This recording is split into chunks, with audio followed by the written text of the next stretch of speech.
Welcome back to Edgework here on the Hammer Betting Network, a daily live NHL show previewing the night's games, going through, giving our best bets, as well as our new podcast that comes out every Wednesday with David Pagnotta, Dennis Bernstein, and Zach Bodenstein. New episode came out yesterday, so make sure to go check that out after you watch the show here today. And if you are on this channel, you've been here before, or you are new and you haven't hit that subscribe button, please make sure to do so. It takes a couple seconds. You can do it while you're watching the show right now. Hit that subscribe button. You'll get notified every time we go live and every time new videos drop on this channel.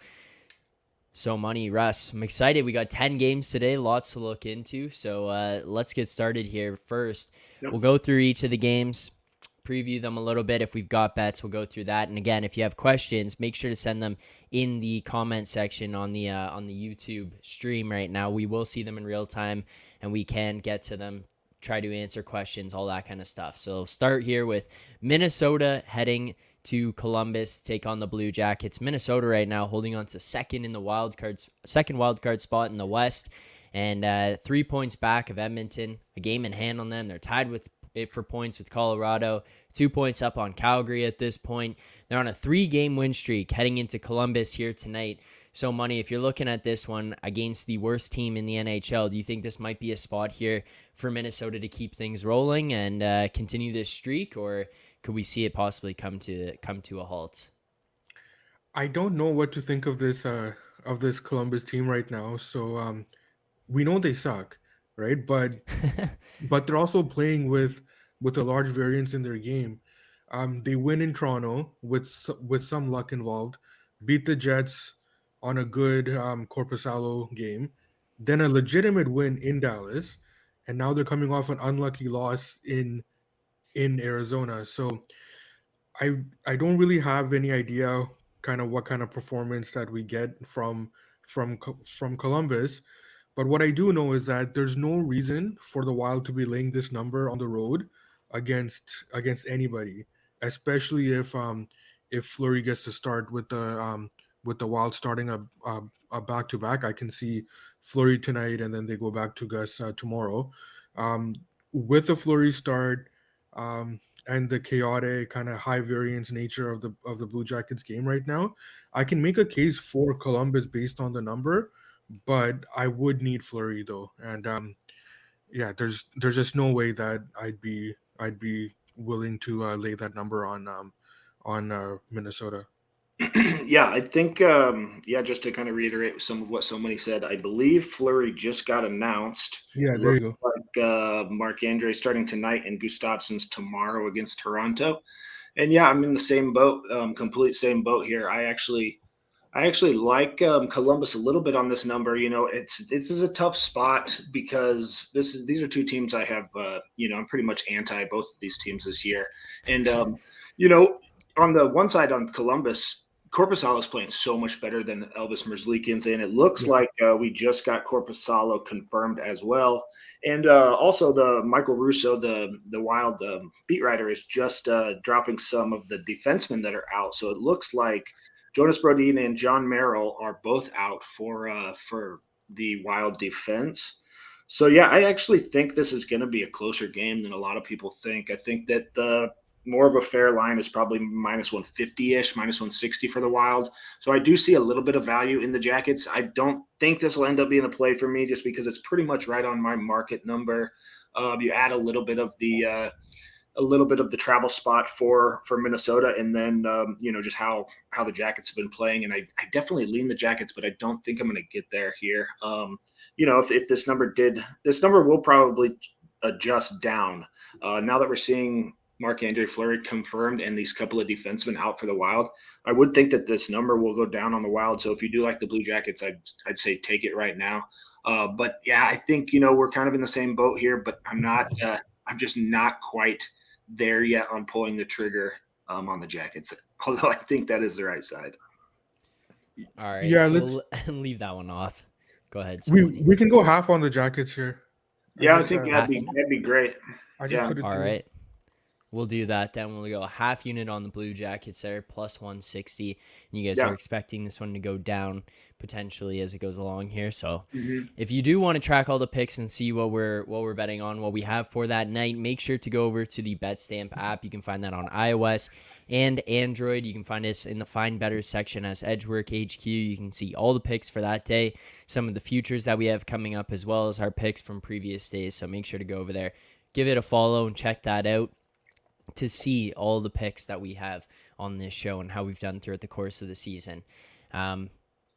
Russ, a game here that you are looking at right now between the LA Kings and the New Jersey Devils. LA, second in the Pacific. That Pacific division is very, very close. You're looking at them 2 points behind Vegas. They've got one more game played than them. They're 1 point up on Seattle, one more game played than Seattle, a point up on Edmonton, same number of games played. At any moment, any team winning a game, pushing it to overtime, just getting any type of point or losing points could swing things in kind of dramatic fashion there. It's essentially who's going to be facing off against who, and at this point, potentially even who's going to be out of a playoff position if Calgary decides to join the mix again and try to push back up in there. But this New Jersey team, on the other hand, is well into the playoffs as it stands right now. You're looking at them, they're second in the Metro, 5 points back of Carolina, but they're even 4 points up on the Rangers, who are well ahead of the teams behind them in the Metro. 6-3-1 in their last 10. They did just lose to the Habs 5-2, but New Jersey is 16-11-2 at home. Would you be looking to back the Devils here tonight against the Kings? I think that my numbers have the Devils as a little bit of an edge here, a little bit of value, especially if you can get closer to minus 140 here. It looks like some of that value is slipping as they take some money. But just to kind of go under the hood a little bit, I actually have these two teams fairly close in my power rankings. I've got the Kings as 10th, and I've got the Devils as 9th in my power rankings. And we've really enjoyed betting on both these teams recently. The Kings let us down last game, a couple games ago against the Wild in a very, very close game that could have gone either way. But yeah, my numbers have it closer to minus 160 here for the Devils, so I probably will end up on a play. Now I'm certainly waiting to get Phoenix Copley in goal. It's a huge downgrade from Jonathan Quick and Phoenix Copley. Copley is 30th in goals saved above expectation, and Quick is all the way down there at 91st goals saved in expectation. So I'm certainly, and it looks like we will get Copley here. They're on the first night of a back-to-back. They travel again tomorrow night to play the Islanders, I believe. And so it looks like Quick will get that start. So I'm sort of waiting, kind of monitoring the line. If we do get a Phoenix Copley confirmation, then I will be looking at the Devils probably. Yeah, I'm just looking into some of this. It looks like Vit Vanacek was just confirmed here. Yeah, he's in. Okay, so I'm looking opposite here. So yeah, obviously we would want Quick to be confirmed to have a bigger edge than Copley. I'm sorry, I had that backwards. My bad. So yeah, this is a kind of a waiting game for me. As you know, I love the Devils. It's kind of been a weird last 10 games, though. They are 17th in expected goals for and 17th in expected goals against, and the Kings are right there in the middle of the road also. So I think this should be a very, very close game. So I'm sort of monitoring the goalie situation. Another thing that I have noted is the Devils are a lot better on the road than they are at home. The Devils are 21-4 on the road. So that's just something that it scares me a little bit. But yeah, like I said, big differences in the goalies for the Kings. So I think if we do get Quick, I will certainly be on the Devils for sure. If we get Copley, then I might play the Devils for a little bit less. So I would wait this one a lot. Yeah, there is a big difference in the Kings goaltenders right now. I think that Yeah, what you want to do is if you um quick like the way where this game is right now, I think it's lined correctly. There's nothing for me here. I do think that if Quick gets confirmed, that's where the edge gets created on the on the Devils at the where is it at? It's at low minus 140s, mid minus 140s right now. So I would play the Devils up to the minus 153 range if Mhm. we get quick confirmed. But right now we got nothing here. Yep. Right. And Yeah. also one thing to note here, just quickly on my notes, Lindy Ruff mentioned that there was some sort of illness going through the team right now, including Blackwood, so which is why he's not playing. So we need to keep an eye on that. So that's another reason why you probably want to wait this out a little bit. You don't want to be caught with a Devils ticket and then in warm up they have a bunch of guys out, and there's some lineup adjustments as well. So on like the lines in the morning skate right now. So keep an eye on what's going on with that Devils team. Yep. Yeah. There's a lot of updates I need to do. I need to get those exact line combinations in. But when you just look at it, kind of on the surface, there are two teams that are fairly evenly matched. One team has a lot better goalies, and one team is at home. So that's kind of the way I'm looking. And Russ, you talked about your power rankings there, but 17 Cali brings up, Rob has mentioned before, it's something that he's kind of taken a factored into how he's handicapping things, but the West teams not being able to compete with some of the bigger powerhouses in the East. Is that something that goes into that consideration for you? I know they were closer in your power rankings, but how does that kind of factor in for you in looking at them? Yeah, honestly, it does not factor in much at all. But just because they've been dominating so much this year, yeah, you almost have to make a kind of a custom adjustment or a flip or a switch that you can flip when the East is playing the West. Because yeah, I was just trying to bring it up. I believe that they're winning like a 60% clip against the East right now. So I think that is something you should incorporate to your handicap. But as far as like specifically in my model, I do not have anything for that. Right. Fair enough. All right, another game to look at here between two East teams tonight. The Sabres taking on the Tampa Bay Lightning down in Tampa. Buffalo right now is 4 points out of a playoff spot. Between them and the playoffs, you're still looking at teams like Washington, Detroit, and Pittsburgh. And then finally you get to Florida, who's holding on to that last wild card spot right now. They're 4 points back of them. They got 5 games in hand on the Panthers, 7 points back of the Islanders, 6 games in hand on the Islanders. This Buffalo team did just lose to Toronto the other night in a 6-3 loss. You do kind of see them falter a little bit to some of these tougher teams. And in a spot here tonight against Tampa, who is one of the league's better teams, they're incredible at home. The only team better so far this year with at home is the Boston Bruins, 22-4-2 home record. So, Money, if you're looking at this spot, is this one where you're probably looking for Tampa to just take care of business against the Sabres at home? Yeah, the Sabres are a little bit of a tricky team here. They are back to playing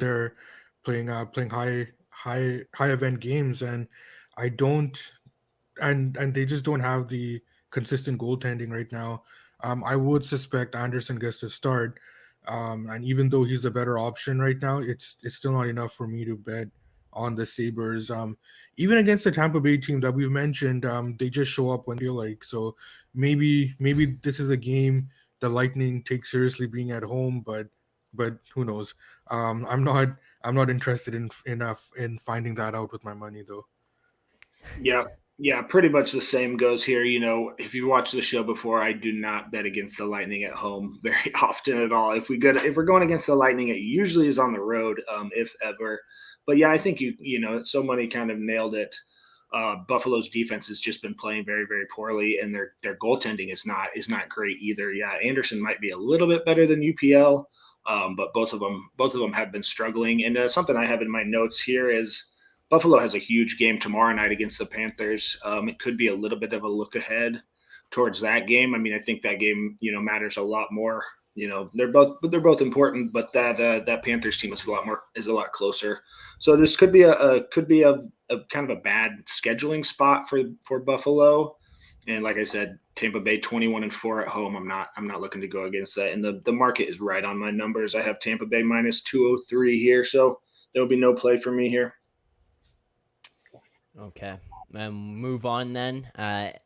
This one is going to be interesting if you guys have anything here. But we did just kind of mention some of the teams that are sitting ahead of Buffalo. One of those teams would be the Washington Capitals, still sitting outside of a playoff spot at home tonight against Anaheim. And Washington has been struggling of late. 5-game losing streak, 3-7 in their last 10 here.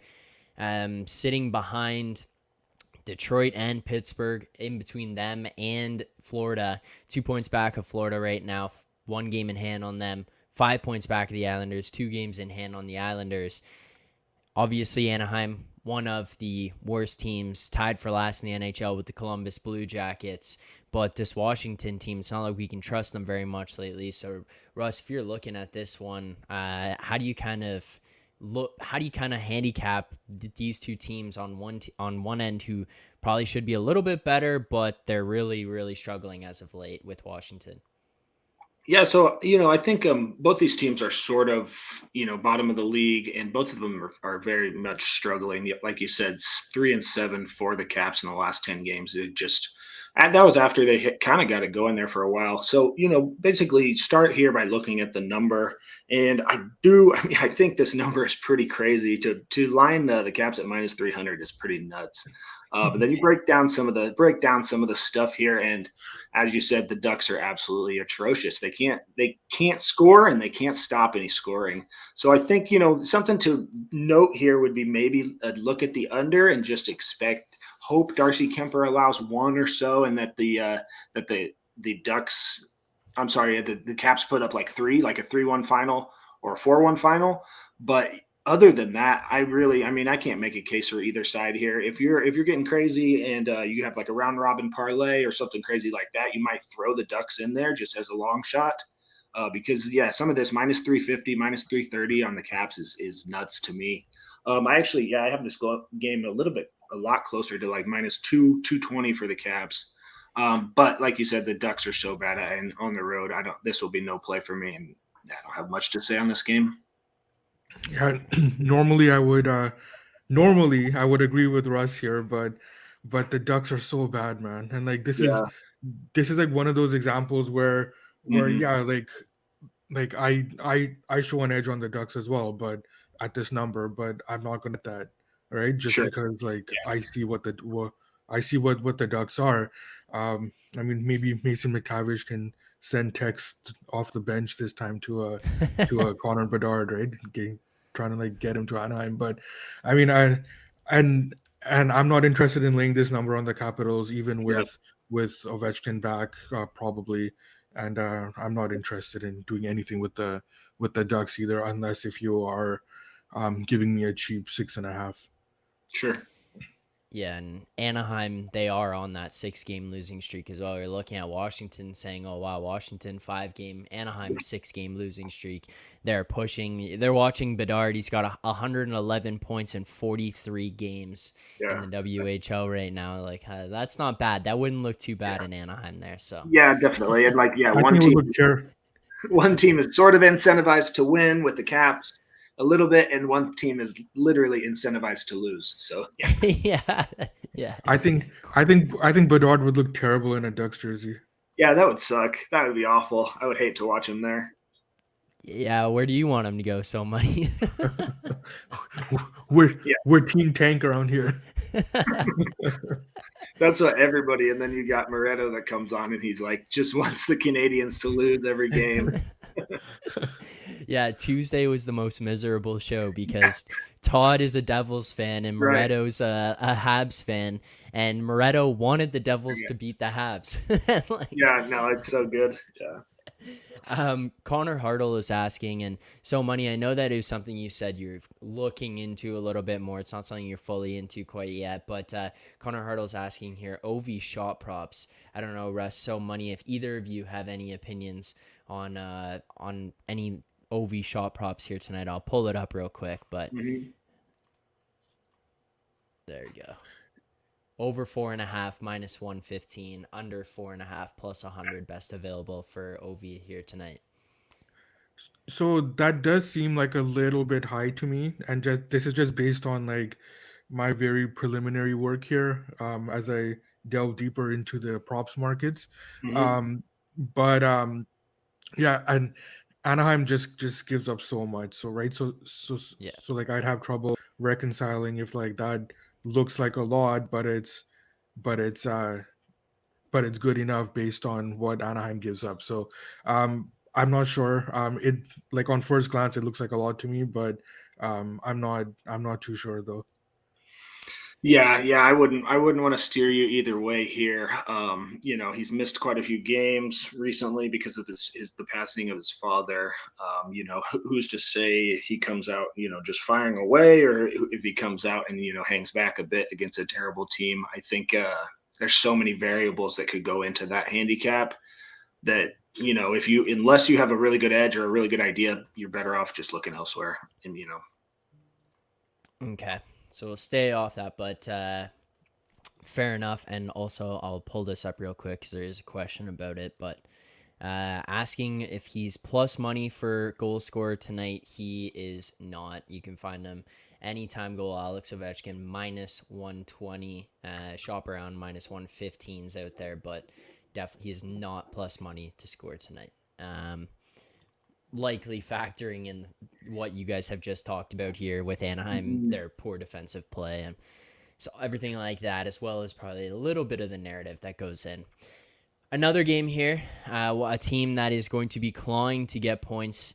The Pittsburgh Penguins at home facing against the Edmonton Oilers here tonight. Edmonton holding on to the first wild card spot in the West, whereas Pittsburgh, on the other hand, 1 point out of the playoffs right now. A point back of Florida. They got 4 games in hand on them. 4 points back of the Islanders. 5 games in hand on the Islanders.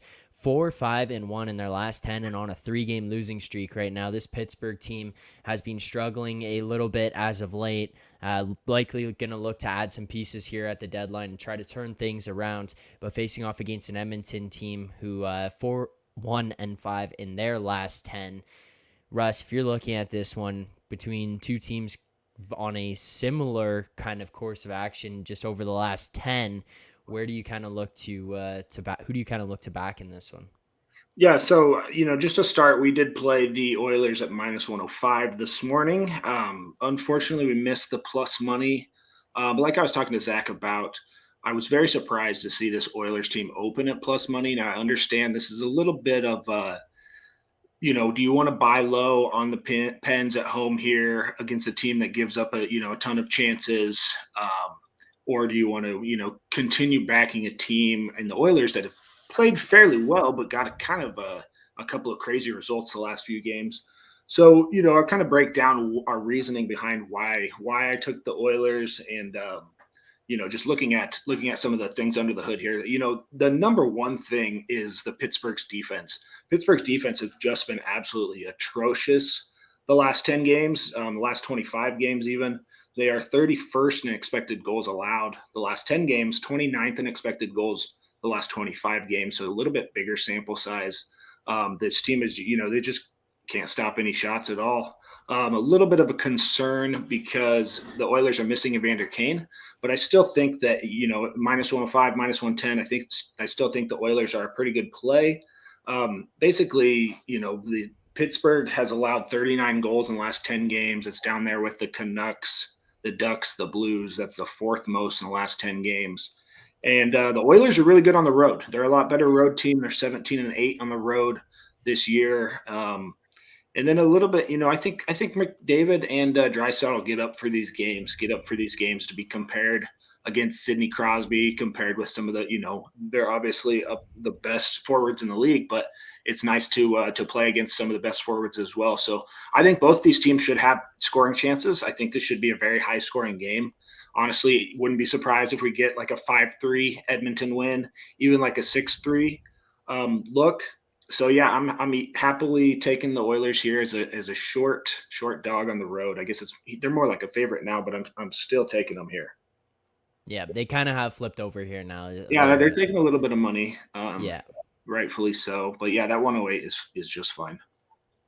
All right, and so money, this plays into your future that you're looking at as well. And Carnal Hartle bringing up, we are all Oilers here tonight. Yeah.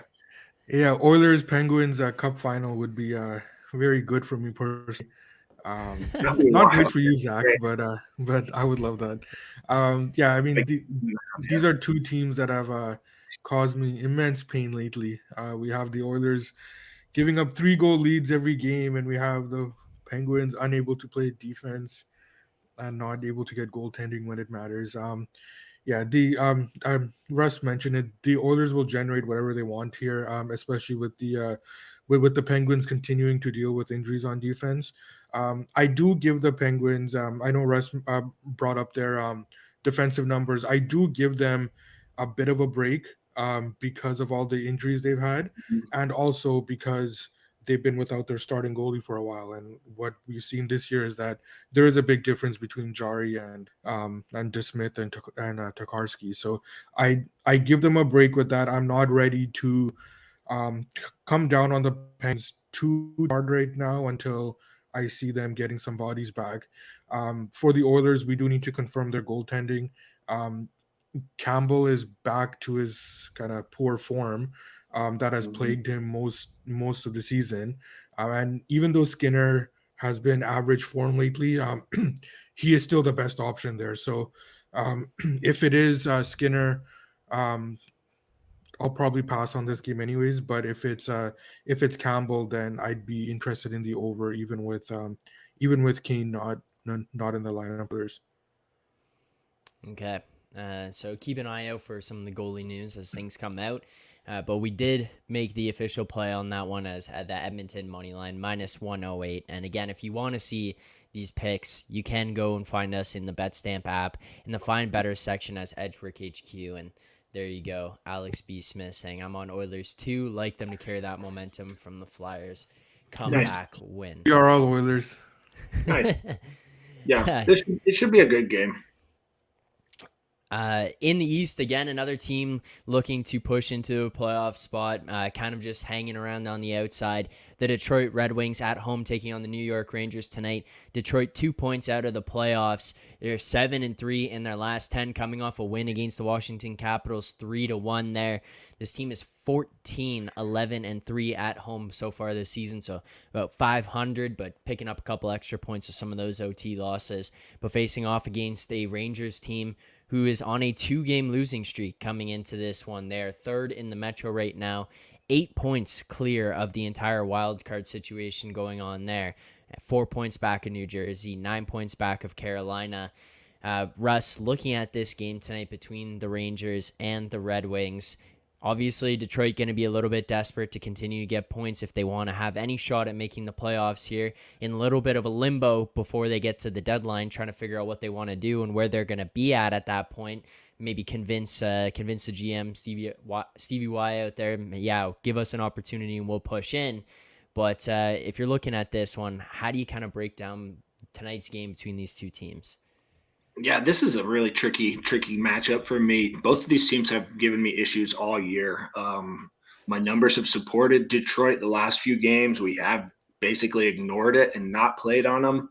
That's come back to bite me in the butt. Basically, they've been playing super well, but you go down and you look at some of these numbers and they're really not playing that well. Even the last 10 games, 31st in expected goals for. I mean, that's just crazy. They've got 33 goals in the last 10 games, but they're 31st in expected goals. So that tells you they're getting some luck on their side, some variance on their side. I just don't buy this Detroit Red Wings team at all. A couple weeks ago, I talked on here about hearing Derek Lalonde on a podcast, and he was kind of thinking that they were tanking. Obviously, that the players are not, buying into tanking at all. And then, on the flip side, I've been anti-Rangers pretty much all year. They just keep winning. They have pretty poor metrics. They're kind of middle of the road metrics with one of the most elite goalies in the league. So somehow they just keep on winning. So this is a really strange spot for me. I just don't buy Detroit, even though my numbers do say that there's a small edge there.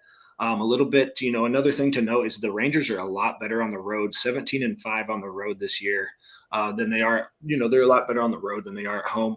So, and then, you look at the goalie matchup, and Husso's just been pretty bad. The last few games he's been good, but he's 67th in goals saved above expectation this year, which is not good compared to Igor, who's ninth. This will be a pass for me. It's a tricky spot. Honestly, my numbers lean Detroit, but I just don't buy them. And this will be a pass for me. I'll be interested to hear what So Money says here. Yeah, I think Zach, you were talking about kind of Detroit being in limbo. I think Steve Eiserman is savvy enough to understand that they don't need to push it this year, Yeah. unless if they have guys that they know that they're not going to be able to sign.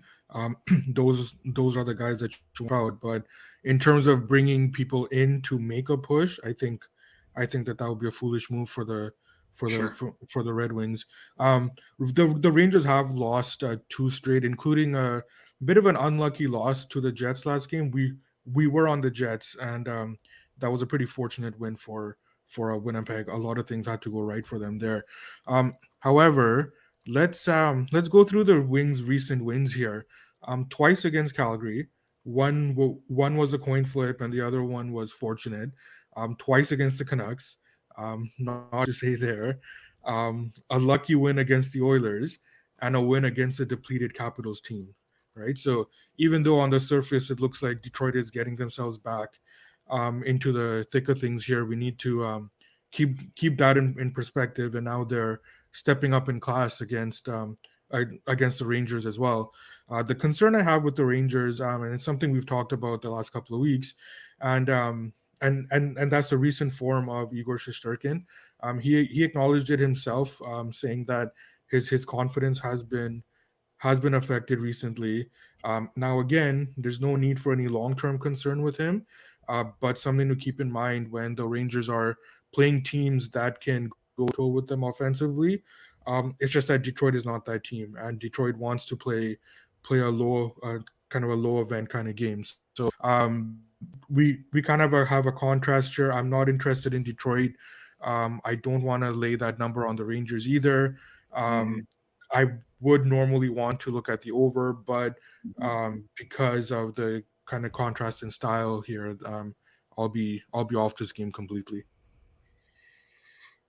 Yeah, this one is interesting for me for the for the Red Wings, excuse me, because I mean, someone you're bang on there in terms of like Steve Eiserman knows what's going on and knows what to do not to bring guys in. It's just kind of looking at a Bertuzzi, Dylan Larkin. What do you do with them? Maybe keep them around, try to keep them through this, and say, hey, we're close. We're closer than we were last year. We can push and get pieces next year, and then try to bring them back. Or do you just kind of admit defeat on those ones and say, maybe we can't get these guys back. We're not going to make the playoffs.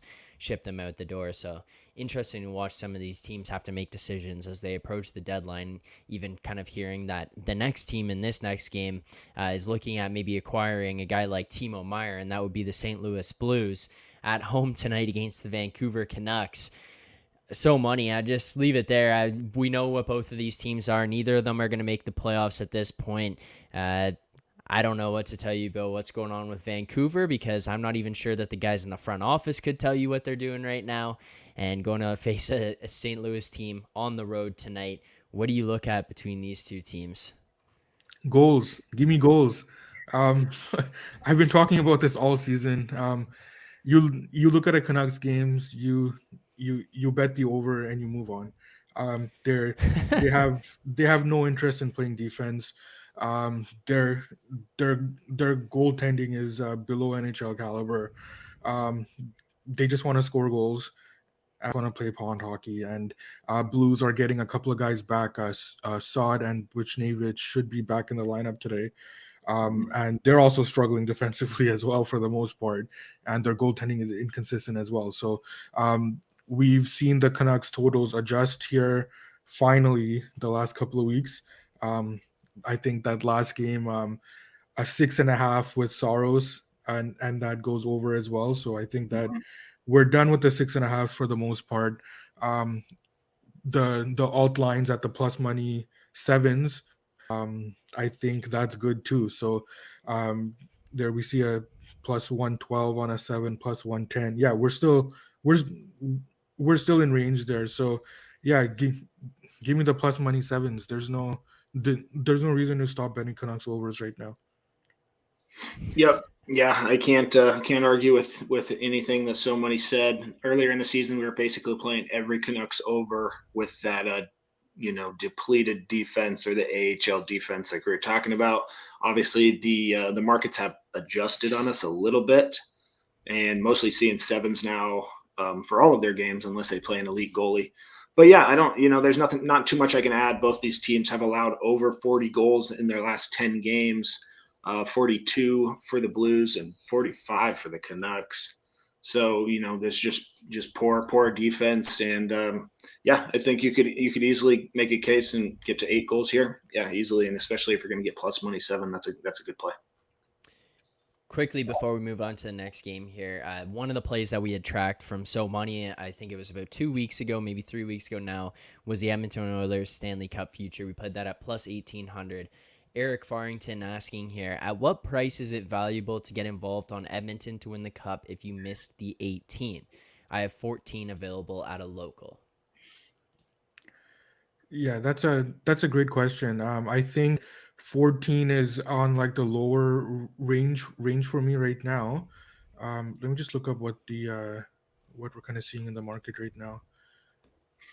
Yeah, I think 14 is about as good as number as you'll find. I was looking the other day; it was like 12 or 11. So 14 is not a terrible number, but yeah, you're giving up about 1.5% of implied value if you miss the 18. So that would be a pass for me personally. But if you have conviction in how this team is playing, can't stop you. Yeah, 14 is on like the lower range for me right now. But I mean, I do that they still should be priced a little bit lower than that, but I wouldn't go much lower than that right now, much lower than the 14, especially because I'm seeing I don't know if Eric has access to offshores, but I'm still seeing 16 and 17 right now. So I think that Oh, nice. that is more where I would be at. All right. Another game tonight here. Boston taking on Seattle. Boston right now still remains first in the Atlantic and in the NHL. 13 points up on the Maple Leafs. And they have 2 games in hand on Toronto in there as well. 6-3-1 in their last 10 on a 4-game win streak. And this team is great at home, on the road. Doesn't really matter either way. Going into Seattle to face a team who's holding on to 3rd in the Pacific right now. 4-5-1 in their last 10, just coming off a loss to the San Jose Sharks. Russ, looking at this game, do you feel like we may have an opportunity for Seattle tonight to kind of break that streak against the Bruins, sitting at plus money at home? Yeah, I do. This is going to be a wait and see on the goalie for me, as I've talked about a few different times on this show. I do have Grubauer, a significant upgrade from Martin Jones. I just cannot support Martin Jones from the past few years. He's just been terrible. But no, Grubauer has been playing a lot better recently. He's 22nd in goals saved above expectation, and Martin Jones is down there at 59th. Obviously, the Bruins are going to have a big edge in goal, no matter who they're playing with. Ullmark, is just absolutely amazing. But yeah, so, if we do get Grubauer in goal, then plus 155 is certainly a play for me here.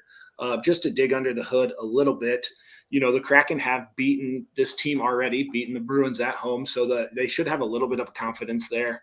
And this is kind of a tough scheduling spot for the Bruins. They've been kind of traveling all over, back and forth, since the beginning of the year. And they played in Boston. Now they're going to have to travel all the way across the country for this one, and it's kind of a late start for them, so they might be a little bit sleepy there. But yeah, like you said, Boston, the Bruins are awesome either way, but when they do lose, generally it is on the road. 19-6 on the road, 24-2 at home. And Seattle is decent at home, but not great, 15-10. So I think this is just a little bit mispriced. I think that the Bruins should probably be closer to -140 or so, especially if we get Grubauer in goal. So yeah, plus 155. I'll take a flyer here. Like I said, I'll probably try and wait until we get confirmation. But I mean, what do you think on the goalie here, So Money? Oh, I'm fairly certain that they're going to go with Grubauer. Okay, I think I mean, we can lock it in just because that'll probably dip to like plus 140 if we do get Grubauer. I think we will dip. So I will take that plus 155 all day. It's not a comfortable spot stepping in front of this Bruins train, but at this price, you have to look to do it every once in a while. And I think this is a great spot. This is a great spot. Yeah, I think Russ mentioned it with the difference in goaltending. It was cute with Martin Jones' run there, but we are back to who we are with Martin Jones. So that's actually nice to see for me. If you've been following me for a while, you know why I appreciate Martin Jones getting back to what he is. But Yeah, for sure. but other than that, yeah, I agree with Russ. Just based on the number, I think that there is some value on Seattle. Brad Marchand did mention that if you win the President's Trophy and you win the cup, it doesn't matter. And while I do agree with him, I will take that as a personal shot at the Canucks. But other than that, I don't have anything on this game except you could make a case as Russ has for the Kraken. All right. And So Money, what would your thoughts be here looking at a game between Calgary and Vegas? Vegas tonight is at home, sitting at first in the Pacific right now. Calgary is 2 points out of a playoff spot. They did just beat the Coyotes 6-3 the other day, not being a very good road team this year, 12-9-9 on the road. Now, that's not necessarily to say that they've been a very good home team either, but going into Vegas to play the Golden Knights, how would you kind of break that one down? So I do think Vegas will rise here a little bit. I think Brossoit back in goal. He's actually serviceable. And I think he gets undervalued by the market quite a bit. I saw that firsthand with a couple of games he had against the Canucks when he was with the Jets. So I do think that he's an upgrade over Thompson and Hill. And I think that regardless of the loss to or in spite of the loss to Chicago, I still think that Vegas is on the rise. Calgary, I would expect to go with Markstrom tonight on the back end. He's just not someone who I do want to bet on. So that being said, I think that Vegas moved pretty early during the mid 130s, low 130s range. I would have wanted that in the mid to high -120s. So if for any reason that's not news related, if that dips, I would be on Vegas. But other than that, I think it's lined correctly based on the factors that we have that we have on hand. Got it. Yeah, I don't have much to add there. Vegas is a lot better on the road. They're kind of been struggling at home, playing in the in Sin City, and I've been pretty much anti this Flames team all year. Markstrom has just been poor. So I would definitely not play the Flames here. The only way I would lean is Vegas. Okay. And final game of the night, Nashville going to take on San Jose. Kind of feels like Nashville's hopes at the playoffs are out of reach at this point. 7 points out of a spot. You got 2 games in hand on Minnesota there, but can't imagine that's going to account for too much, especially as you look at even Calgary still stands in between them. Even though Nashville's 6-4 in their last 10, you're now hearing news that maybe they're looking to move on from Fabro and potentially other pieces out of Nashville there, going face off against the San Jose team at home tonight, who has been relatively atrocious at home. 6-14-7 home record for the Sharks. Russ, you go between these two teams, Nashville, San Jose. Is this a game you just stay away from, or is there anything you'd look at all? Yeah, this is sort of an interesting game for me because I kind of have these two teams evenly matched, and I was kind of surprised to see the Preds open at -130, -135. Now, at the opening price at the Sharks at +120, I thought that was very, very good, and that got hammered overnight. Woke up and it was all the way down to +110, +105. So I think it basically got bet right into where it's supposed to be. Gun to my head, I do see some value on the Sharks as a home dog, just because of I think that there's a little bit of a narrative, like you said, with the Preds just kind of given up after falling out of the playoff race. 7 points back from the wild card. That's just probably too many points to make up. And this Preds team's not very good. They have a very, very good goalie, but their defense is still very bad. 24th in expected goals allowed the last 10 games. But the Sharks do generate quite a few chances, but they're just terrible at home. I don't know what the deal is with the Sharks at home. Six wins, like you said, at home in regulation. So it's kind of a weird spot. So, and obviously the goalie, discrepancy is just massive here. The Sharks goalies are terrible. 83rd in goals saved for Reimer and 89th in goals saved, above expectation for Kaapo Kakkonen. So I don't know what you do here, man. If you gave me +120, +125 on the Sharks, I'd probably make that a play. At +105, I kind of lean that way, but I think that's pretty fairly on market. So I will be passing here. Okay. Yeah, Russ mentioned the Sharks goaltending. Yevgeny Nabokov was on the ice, so maybe he's gonna be in. But he there's some lineup concerns for the Sharks here. Timo Meier obviously questionable. We're also seeing Carlson and Hurdle are slated to play, but like we said last week, I do like the Sharks here, but I don't want to get caught with the Sharks ticket and then we see like they've traded a bunch of guys. So Sure. I do like the Sharks. I've been anti Nashville all season. I don't think that they warrant this number on the road. Mm-hmm. Even if UC Soros is in net, what we're kind of seeing now is that, and do anticipate this going forward with him, is that he's had such a big workload, and he's played so well over the course of the season.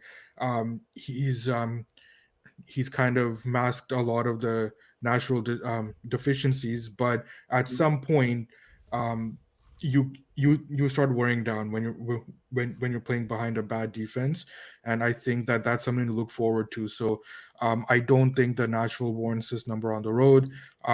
If there's no lineup shenanigans by the Sharks closer to game time, then that's the side that I would be on. But I need to make sure that I'm not getting screwed with the Sharks lineup information. Okay. All right. I think that about does it for today's show. Greatly appreciate everyone who tuned in here. If you want to see the picks that we gave out today, you want to see how we did, make sure, or how we do throughout the season, how we do after the end of the night, make sure to go over to the Edgework HQ bet stamp account. You can find that in the Find Bettors section. Dropped down to 36.9 units. So we got to get that back up. We were at about 44 to start this week. It's been a little bit of a tough one, so hopefully we can pick some winners here today. But official picks locked in today: Columbus money line, Edmonton money line, the over 7 in the St. Louis Canucks game, as well as the Seattle Kraken money line. But if you want to see these picks, you want to track them in real time, head over to the BetStamp app on iOS and Android, and you can see them in the Find Better section as Edgework HQ. If you enjoyed the content today, please make sure to like this stream, subscribe to the channel if you haven't already, and if you're interested in NBA picks, NBA previews, head over to the Board NBA coming on after this show on the Board NBA YouTube channel. You can see basically the hockey or the basketball version of this hockey show going on after this, so make sure to check that out as well. But Russ, So Money, thank you guys for your time, your insight today. It's greatly appreciated. I look forward to talking to you guys next week. And for everyone else watching, look forward to seeing you guys tomorrow morning, 10:30 a.m. Eastern time, right back here on the Edgework HQ YouTube channel. Good luck with your bets tonight. We'll see everyone tomorrow.